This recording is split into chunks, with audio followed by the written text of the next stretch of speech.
السلام علیکم. یو سلور خبر دی درې ډېرې د تشویش او د پریشانۍ دي.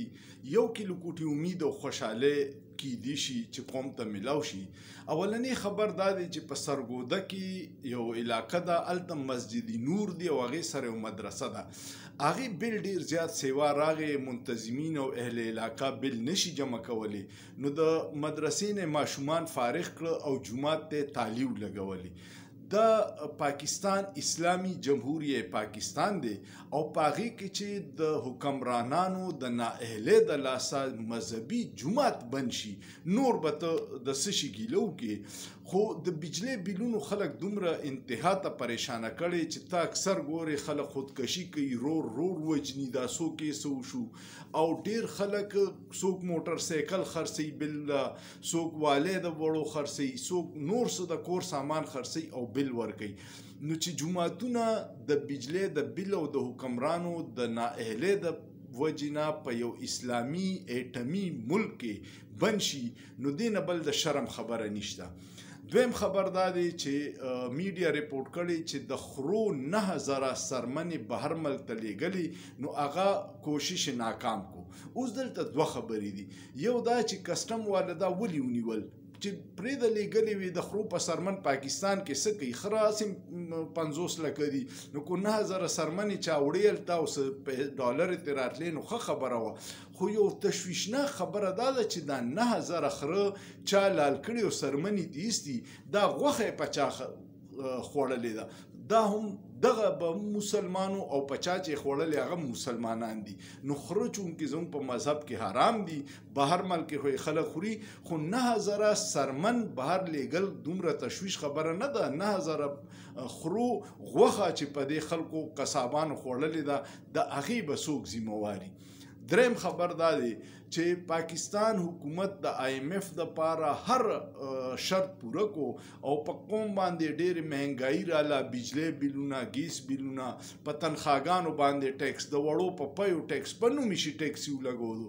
خو په 28 اګست باندې چې کوم د IMF د بورډ اجلاس دی، د بورډ آف گورنرز، او هغې کې دا فیصلې کېږي چې کم ملک له ورکو قرض او کم له نه ورکو، نو په هغې کې په ایجنډه باندې پاکستان نشته.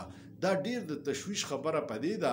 که چېرې هغه لون دا دومره حکومت ظلم په عوامو وکړو او اوس لون هم نه میلاویږي، نو دا به ډېره مسله دا شي چې بیا به حکومت دا پیسې زما او ستا د سرمن نه وباسي او دا ټیکسونه به نور ډبل کېږي.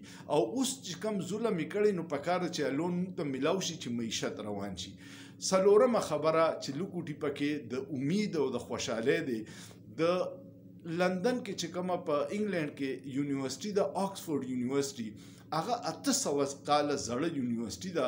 یو خو دې نه اندازه وکړئ چې انګریزان زموږ نه څومره مخکې دي چې 800 کاله مخکې هغوی د دنیا بهترین یونیورسټي جوړه کړې ده.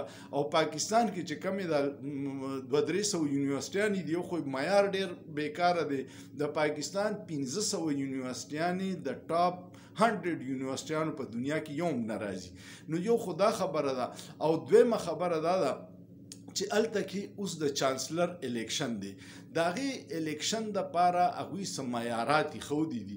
یو دا معیار دی چې هغه د دې زوړ سټوډنټ پاتې شوي، یو ښه کیریري، او دویمه دا چې څه ښه سیاسي شخصیتي یا رفاعي کارونه یې کړي. نو عمران خان په دغې ټولو معیارو باندې پوره دی او هغه ورته د چانسلر د الیکشن دپاره کاغذونه جمع کړي دي.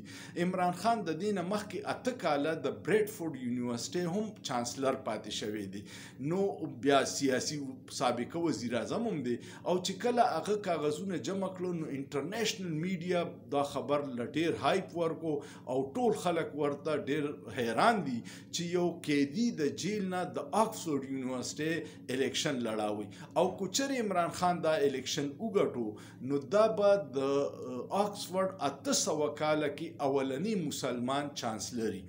دا ډېر د خوشحالۍ او د پاکستان دپاره د اعزاز خبره ده. د هغې طریقې کار دی چې د هغې 1.5 لاک ووټران دي او هغه به آنلاین ووټ ورکوي. بیا مې یو ویډیو وکته، یو کس په آکسفورډ یونیورسټۍ کې دی او هغه ورکړي چې زه ګرځم او خلکو نه تپوسونه کوم چې ستاسو په خیال کې ووټ د چا حقدار دی. نو د عمران خان مقابله کې دوه د برطانیې زاړه وزیر اعظمان دي، یو ټریسا مې ده او یو بورس جانسن دی او یو د جرمن چانسلره ده. نو دغه مقابله ډیره سخته ده، خو وی خلکو نه چې زه تپوس وکم نو راته وایي چې دا ډوسه مقابله نه ده. کو څه نور څه په برطانیه کې خو فام 47 نشي کېدی، خو کو نور څه بدقسمتي نشوه نو دا مقابله نه ده، دا واضحه عمران خان ګټلې ده.